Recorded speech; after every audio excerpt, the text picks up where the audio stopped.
ஐயப்பனுடைய பிரதிவிரதம் கெட்டு போயிடும். என்ன கெட்டு போயிடும்?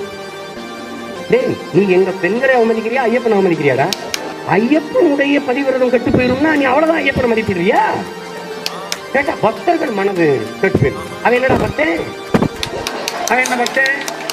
இங்க பாரு, மாலை போட்டு 30 நாள் விரதம் இருக்கும்போது வீட்டுல அம்மாவை பார்க்கும்போது கெடாத விரதம், பொண்டாட்டிய பார்க்கும்போது கெடாத விரதம், பெத்த பிள்ளைகளை பார்க்கிற போது கெடாத விரதம், கூட பிறந்த அக்கா தங்கச்சியை பார்க்கிற போது கெடாத விரதம். எப்படின்னு பாருங்க. அதாவது வீட்டுல இத்தனை பெண்களை பார்க்கிற போது கெடாத விரதம், காட்டுல பெண்களை பார்த்தோன்னு கெட்டுவோம்னா அவன் பக்தையடா, காம பித்தன்.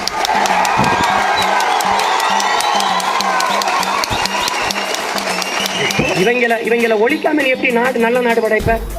பாலியல் வேறுபாடற்ற பெண்ணிய விடுதலை கேட்கிறோம்டா நாங்க.